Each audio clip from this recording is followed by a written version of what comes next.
अस्सलाम वालेकुम दोस्तों, उम्मीद है आप खैर वाफियत से होंगे। आज के इस वीडियो में हम डाटा कम्युनिकेशन के चैप्टर नंबर 5 के बारे में डिस्कस करेंगे। इसमें टॉपिक हम कौन-कौन से कवर करेंगे, ये भी मैं आपको बता देता हूँ। 76 से 88 तक हम इसमें कवर करेंगे। तो हमारे पास इसमें आ जाता है डिजिटल टू एनालॉग कन्वर्जन। आपने पहले भी टॉपिक पढ़ा होगा, इसके कुछ पॉइंट्स आपको फर्दर बताने लगा हूँ। इसमें आ जाता है process of changing one of the characteristics of analog signal based on the information in digital data. ये इसमें बेसिकली बताया गया है डिजिटल डाटा में मालूमात की बुनियाद पर एनालॉग सिग्नल की खसूसियात में से एक को तब्दील करने का अमल जो है हमारे पास data digital to analog conversion आ जाता है। फिर sine wave is defined by 3 characteristics. जो साइन वेव है इसको हम डिफाइन करते हैं 3 कैरेक्टरिस्टिक्स पर। वो क्या हैं? ये आपसे एमसीक्यूज भी पूछा जा सकता है और आपसे 3 नंबर का सवाल भी पूछा जा सकता है कि ये क्या होता है। साइन वेव को डिफाइन करते हैं कौन से 3 कैरेक्टरिस्टिक्स में? तो आपने बताना है एम्पलीट्यूड, फ्रीक्वेंसी, फेज।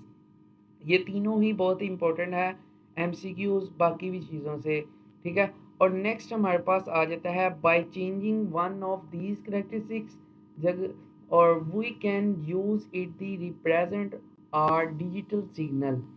इन खसूसियात में से किसी एक को तब्दील करके हम इसे डिजिटल सिग्नल की नुमाइंदगी करने के लिए इस्तेमाल कर सकते हैं। ये इसमें बोला गया है। नेक्स्ट हमारे पास एक डिजिटल टू एनालॉग कन्वर्जन की आ जाती है डायग्राम। ये भी आप देख सकते हैं, आपको लॉन्ग क्वेश्चन आ गया, आप ये चीज़ें लिखें, उसके बाद ये डायग्राम बना दें तो आपके नंबर पूरे आ जाएंगे। फिर आपके पास टाइप्स आ जाती हैं। टाइप्स में हमारे पास आ जाता है types of digital to analog conversion. ये आपके पास एमसीक्यू और शॉर्ट क्वेश्चन भी आ सकता है। डिजिटल टू एनालॉग कन्वर्जन की हमारे पास जो है वो 3 टाइप्स हैं और उनमें से 2 टाइप्स की एक फर्दर टाइप्स है। 2 टाइप्स को मिलाकर एक टाइप और बनती है, ठीक है। इसमें एम्पलीट्यूड शिफ्ट कीइंग और हमारे पास फ्रीक्वेंसी शिफ्ट और फेज शिफ्ट आ जाती है। तो इसमें हमारे पास जो नेक्स्ट है ये है aspects of that digital to analog convergence. Before we discuss specific methods of digital to analog modulation, two basic issue must be review। इससे पहले कि हम डिजिटल से एनालॉग मॉड्यूलेशन के मखसूस तरीके पर बात करें, जो हमारे पास स्पेसिफिक मेथड है इस पे हम बात करें, इससे पहले हमें 2 मसलों के बारे में जान लेना ज़रूरी है। इसमें ये बात बताया गया है bit and baud rate and the carry signal.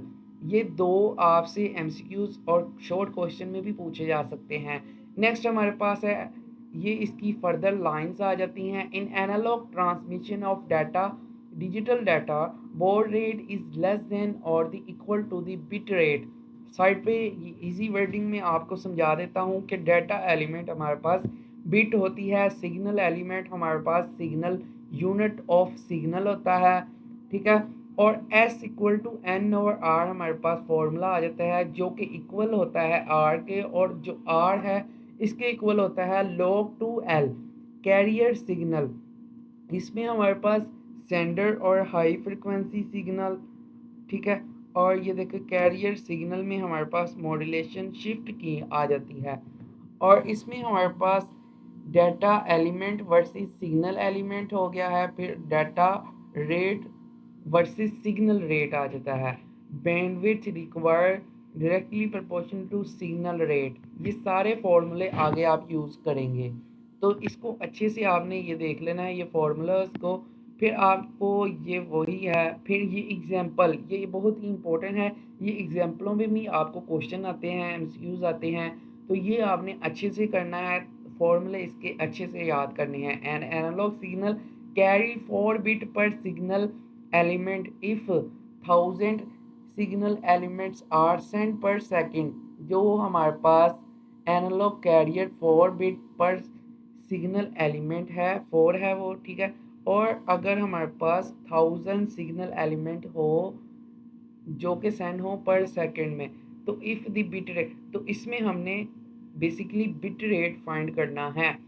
हमारे पास आर है, एन नहीं है, ठीक है, और एस भी है हमारे पास, ठीक है। एस हमारे पास ये देखें 1000, आर हमारे पास 4 ये ऊपर लिखा हुआ है, और हमने S equal to N over R formula लगाया। उसके बाद N equal to S multiply R किया, N equal to 1000 plus 4 multiply किया, तो 4000 हमारे पास बीपीएस आंसर आ गया। फिर इसके बाद एक और एग्जांपल है, ये आपने खुद देख लेनी है, ये सोल्व भी हुई है। एनालॉग सिग्नल इसमें है हमारे पास एन है, एस है, एल आर फाइंड करना है। S equal to N over R, simple वही फॉर्मूला है जिसमें आपने आर फाइंड करना है, ठीक है। और इसमें हमारे पास एल फाइंड करना है, एल के इक्वल लगा दिया 2।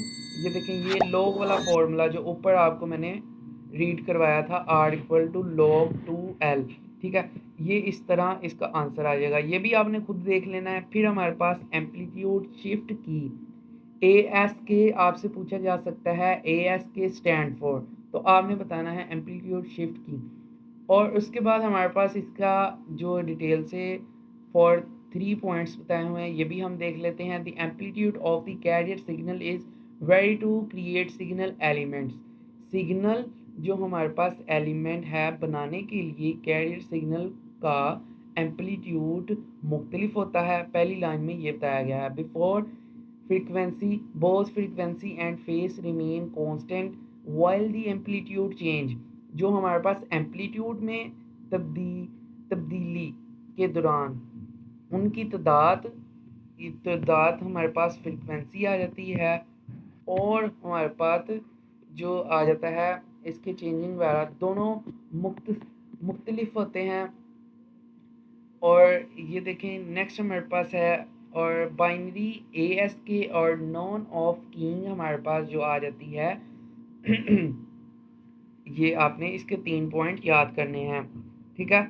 उसके बाद हमारे पास और भी इम्पोर्टेंट है, अगर आपने अभी तक हमारा चैनल सब्सक्राइब नहीं किया तो जल्दी से सब्सक्राइब कर दें ताकि आपको इस तरह की वीडियो मिलती रहें। नेक्स्ट हमारे पास आ जाता है, ये डायग्राम छोड़ दें, फिर इसकी ये जो ऊपर डेफिनेशन पड़ी है इसकी एग्जांपल आ जाती है। इसमें we have an available bandwidth of 100 kilohertz which span from the 200 to 300 kilohertz. What are the carrier frequency and the bit rate if we module out data by using ASK with D equal to 1? इसमें हमारे पास D दिया हुआ है, और हमारे पास हमने इसको find करना है। F C equal to 250 kilo hertz है हमारे पास, ठीक है। तो इसको हमने B equal to bandwidth equal to 1 plus D S, ये फॉर्मूला है, ठीक है।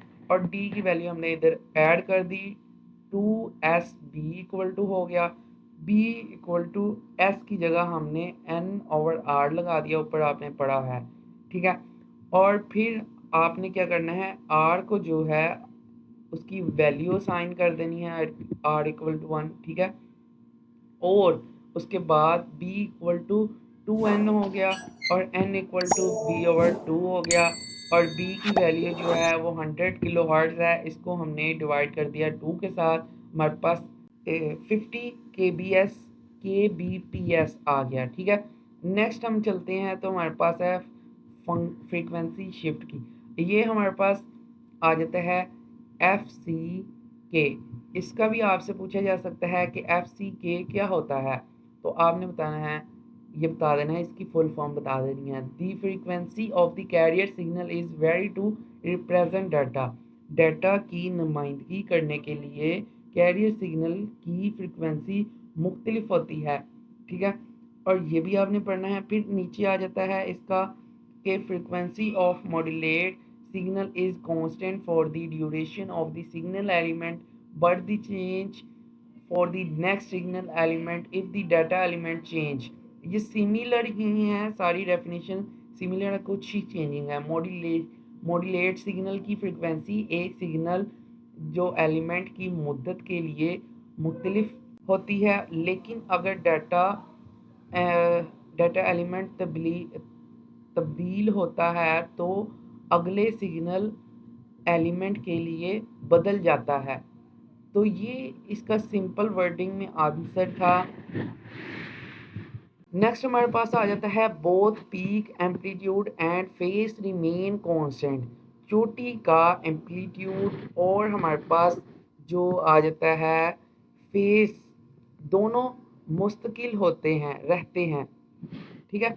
नेक्स्ट हमारे पास इसकी ही लाइन है, इसे छोड़ दें, स्किप कर दें। इसकी हम एग्जाम्पल पर आपने ज़्यादा फोकस करना है। इसमें एग्जाम्पल बहुत पूछी जाती हैं आपको पेपर में भी। वी हैव एन वेब, ये सेम ही है।